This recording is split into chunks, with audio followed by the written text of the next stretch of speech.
So I posted a little while ago an idea that on LinkedIn that has been rattling around for a while, and had a few people ask me for some more information. So here goes. What I'm proposing is that councils would prepare a state of our Shire or city infrastructure assets report each September. So that's a month ahead of when the financial statements go up, which includes mandatory reporting on infrastructure assets, like the backlog and required maintenance measures. And I'm suggesting that this report is prepared in a format that specifically and visibly informs Council's annual operational plan and budget, a draft of which will normally be presented to Council in March to be endorsed for exhibition. And what this means is we'll be establishing a 6-monthly cycle of reporting on and planning for infrastructure assets. What I'm really interested in is establishing a framework that enables engineers to tell a story, to have an ongoing conversation about what's keeping me up at night and what we need to do about it. And then this is what we've done over the past year to address those issues I highlighted last year based on what we had in the budget. And then this is what we now need to do in the coming year. This isn't just for the engineers. The accountants need to be there alongside us, of course, and all of this needs to be affordable, and in many cases it should spark some difficult conversations about living within our means or special rate variations. And I'd also encourage engineers to recognise that the members of your Audit, Risk and Improvement Committee need and want to hear what you've got to say on these issues, because some of the biggest risks Council faces relate to its infrastructure, and the issues that you're raising just aren't visible, and it's your job to help them understand, not in 500 pages of asset management plans, but simply and practically. Talking about this process as storytelling might seem a bit strange, but I'd like to encourage you to think that reporting on the backlog has always been about telling a story. And so let's just have a look a bit of the history of the backlog to see how that pans out. Percy Allen was the first to tell this story 16 years ago when he chaired the independent inquiry into the financial sustainability of New South Wales local government. He found that the backlog back then was $6.8 billion, and he estimated that in 15 years it would grow to $21 billion. He used very emotive language. Councils were facing an infrastructure crisis, and he called on state and federal governments to come to the rescue. That being said, Percy did add a question mark over the estimates. He flagged that satisfactory condition isn't well defined, and Special Schedule 7, as it then was called, wasn't audited. The next big storytelling moment was in 2013 when T Corp issued their report on the financial sustainability of the New South Wales local government sector. They found that the backlog had increased from 5.8 to 7.2 billion over the past 3 years, and put this down to the development of the first asset management plans. More broadly, councils looking at councils' finances, T Corp assessed the financial sustainability of 26% of councils as weak and 49% as having a negative outlook. But T Corp again flagged that the backlog figures weren't audited. The local government infrastructure audit, published later that year, recommended they should be audited, and OLG actually issued a circular in 2015 advising councils that they would be audited in the future. But as it turned out, the figures still aren't audited, as it turned out, the single most effective way to reduce the backlog was the threat of amalgamations. The Independent Local Government Review Panel cited these earlier reports as their evidence base, inverted commas, and council saw the writing on the wall. Within 2 years, the backlog had more than halved. Councils copped some really bad press for this. The media referred to cuts in backlog as accounting fiction, and cynically put it down to just councils attempting to avoid amalgamation. And look, we engineers were no doubt supportive of quoting higher backlog figures because it helped us make the case for more funding at the time, because we knew we needed it. But it needs to be recognised, ironically, that the fundamental reason behind the arguably inflated backlog figures up to 2013 rests squarely with the New South Wales government, because they're the ones who prescribe the way councils were required to calculate the backlog in the Code of Accounting Practice, which basically remains unchanged on this issue to this day. The code defines a 5-point condition rating system, 1 being new, 5 being very poor. It prescribes that councils must measure their infrastructure renewal backlog, or the cost to bring to satisfactory, against the condition rating 2 of good, unless council has consulted the community and agreed on an alternative condition. And this is despite the fact that condition 3 is actually called satisfactory and requires maintenance, not renewal. What this meant and means is that all assets in condition 3, 4 and 5 are included in backlog calculations. Basically, what most councils did was lower the bar, limiting the backlog to condition 4 and 5 assets, which by definition do actually need renewal, not maintenance. So I was a director at Coffs Harbour City Council at the time, and we did what the code told us we had to do as the alternative to this calculation methodology. We consulted the community about the levels of service they were willing to accept from their assets. We used this budget allocator, among other things, and the community could see what it cost council to perform each of its functions, like lifeguards, and they could choose some alternative levels of service and see what the budget implications of those were individually and cumulatively for council's budget overall. They could see the service levels for each of those options, and the end result of this was twofold. It supported council's decision to apply for a special rate variation on the basis that to maintain the current levels of service, council needed to generate another $6.2 million per year through a special rate variation, around 19% overall. And the second outcome was that while the community might have liked to have seen an increase in the level of service from council's assets, they weren't willing to pay for those higher levels of service, which meant they had effectively confirmed that the current level of service, including some 4 and 5 condition assets, was satisfactory. And I must admit, I found it very hard to rationalise the fact that our $80 million backlog we'd just been banging on about as the driver behind our special rate variation had just vanished. But let me step through the logic of this.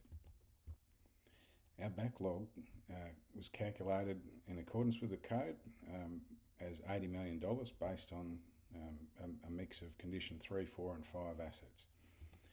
We then consulted the community about what condition of assets they would be willing to pay for, and we established that we needed a special rate variation to maintain the current level of service, which included those 4 and 5 condition assets, but the community was unwilling to pay a higher special rate variation to improve the overall condition. So the consequence of that is that the current services are satisfactory, and so our backlog was 0. Now, 7 or 8 years on, whatever it is, the council is now reporting a backlog of $32 million, but that is for specific issues. The historic jetty and the Woolgoolga pool are a couple of the big ticket items.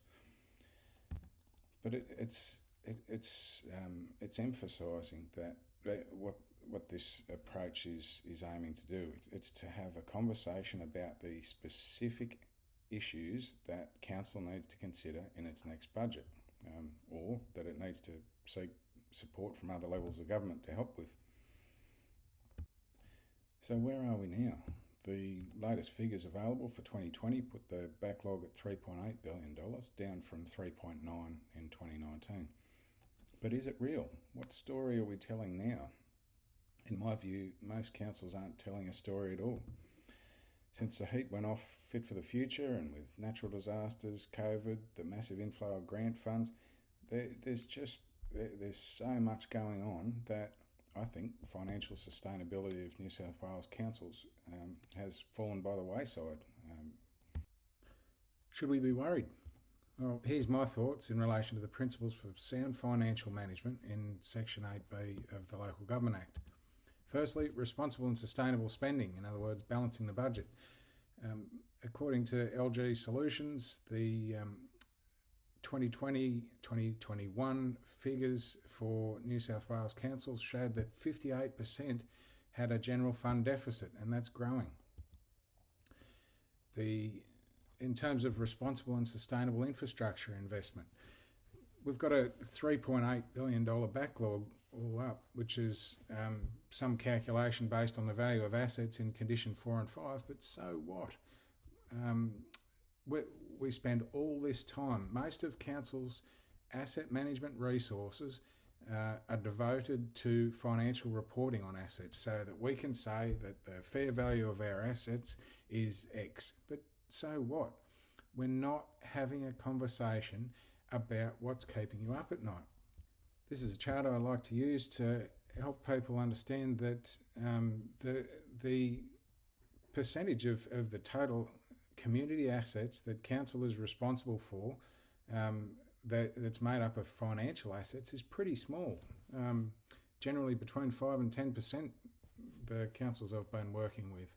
So all the rest of that, the 90 or 95%, is the physical assets. And look, it doesn't matter how much those are worth when that's irrelevant when we're having a conversation about what do we need to do to deliver the best possible value to the community. What we need to know is what's keeping you up at night. Next, and closely related to that, is we need effective financial and asset management. Some work I did last year, a desktop audit of the publicly available documents at a significant number of New South Wales councils. I found only 45% of them had updated their long-term financial plan in the last year. So that's a mandatory requirement under the IPNR guidelines, which are mandatory under the Local Government Act. 13% of those were only presenting the financial information on a consolidated basis. In other words, they'd lumped together general fund with water and sewer fund. So that gave no meaningful information about the business. Next, only 49% of those councils had an asset management strategy and or plans adopted for the current term of the council. Now, means some of those are up to 5 years old. It means they're completely outdated and not driving council's business. But what that means is half of all councils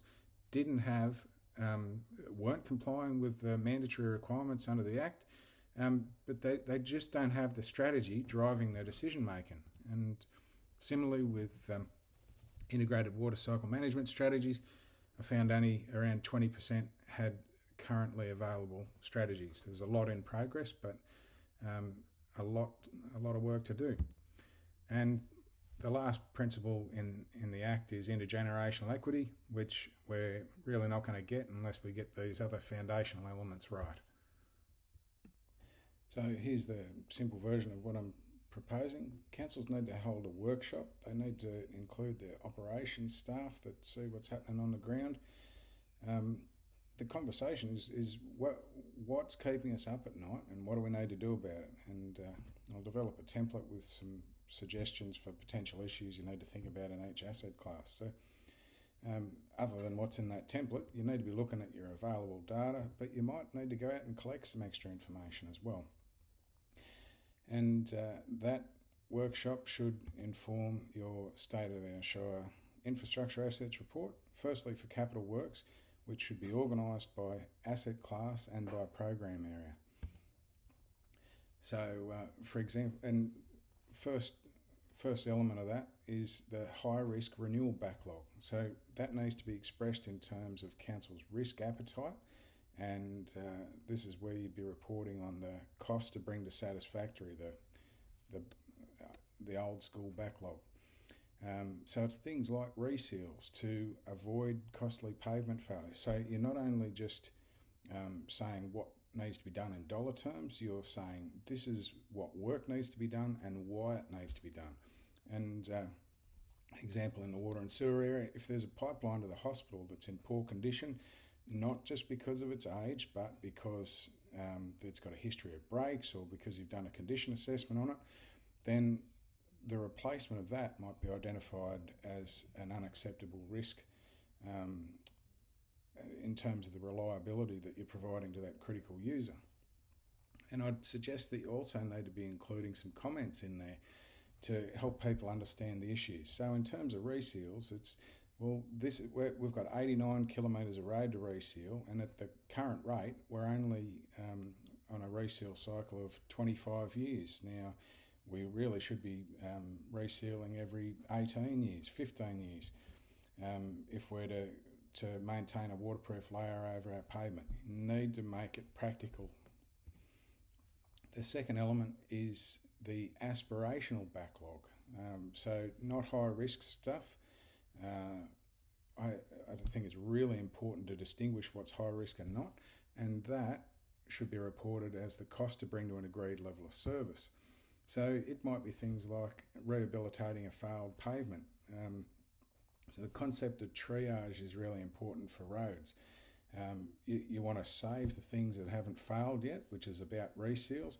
But if something's already died, if a road is in really poor condition, it's already fallen apart, then there's nothing more you can do for it. It's then a reflection of council's affordability of better roads.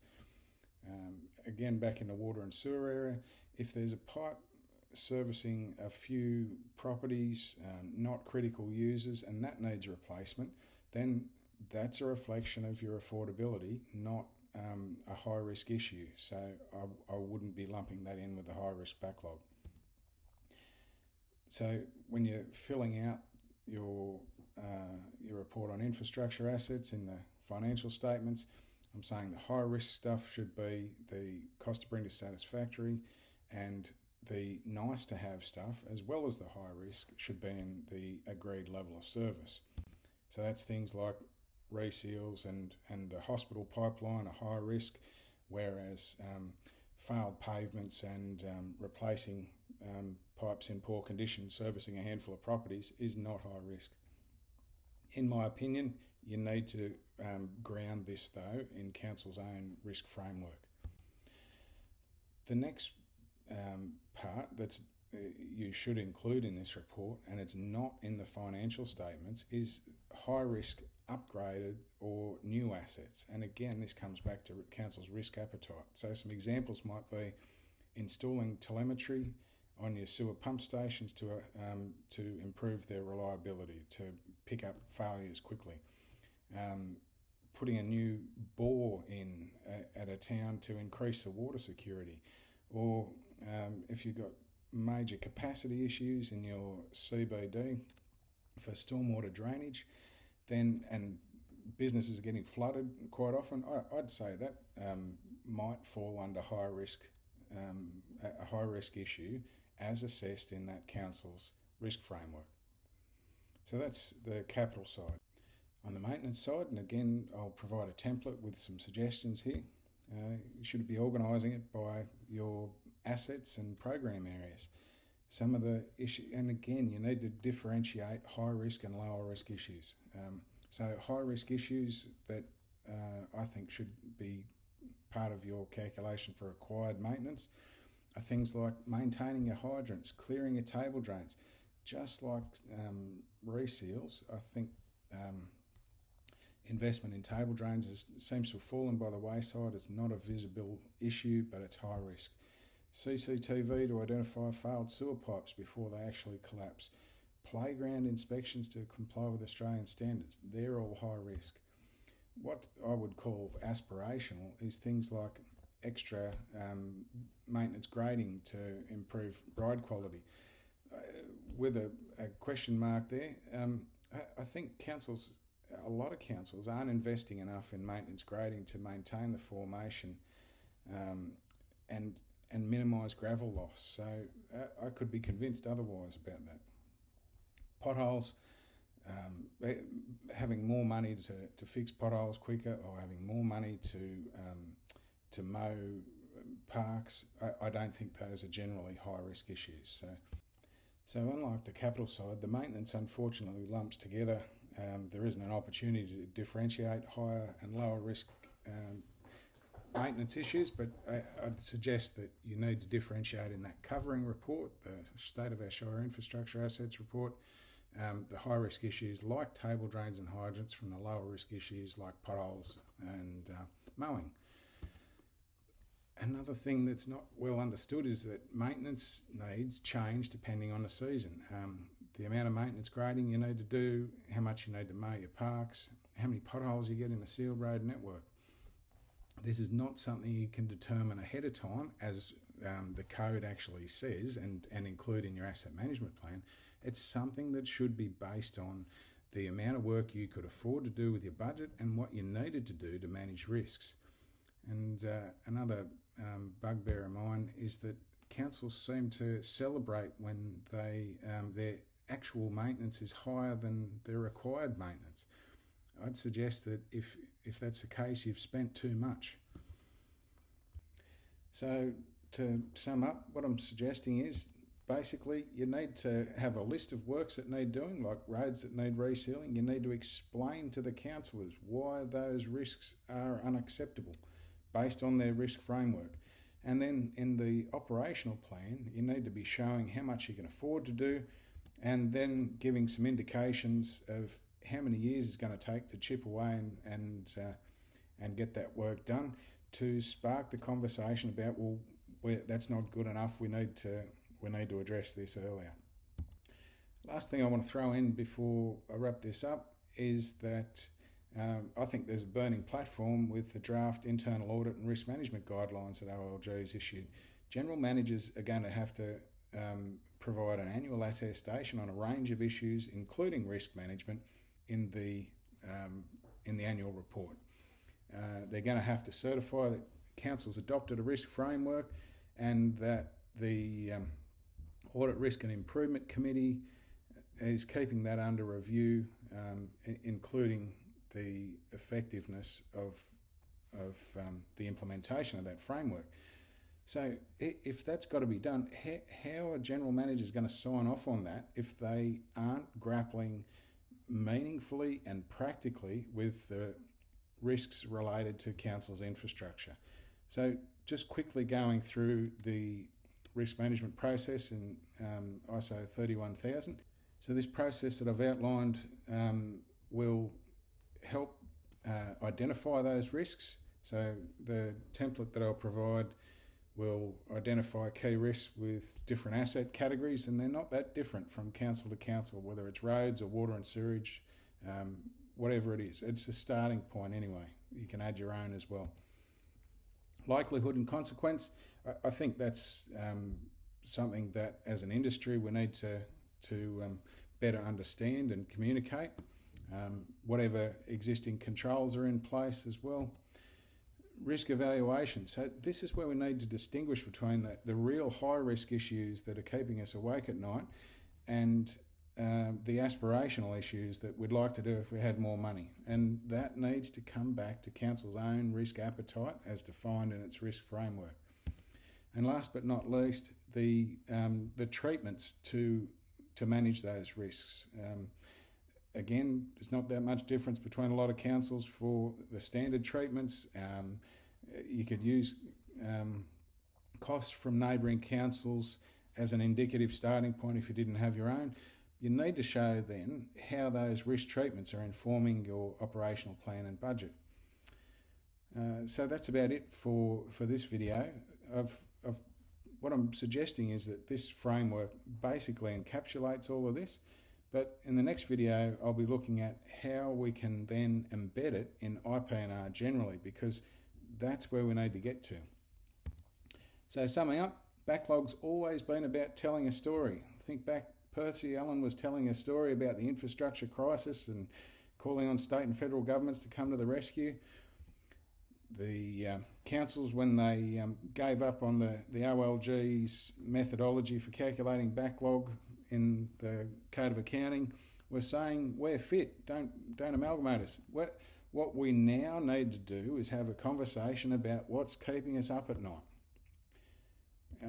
In the words of my favourite philosopher, Alistair McIntyre, we can't answer the question about what we need to do in the operational plan and annual budget until we've answered the prior question about what story or stories we are a part of. And in this case, it's what's keeping me up at night.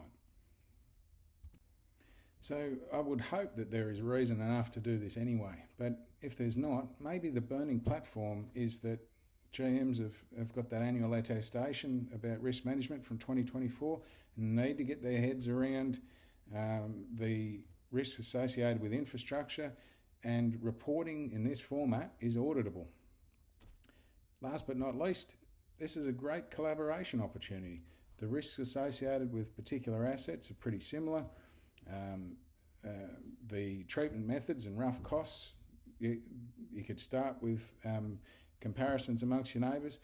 I'm not saying that's the end point, but you need to refine this over time, but it's a great start. So perfect is the enemy of progress. Get in there and have a go. I'd love to hear from you about any questions you've got or suggestions, and thanks for watching. Bye.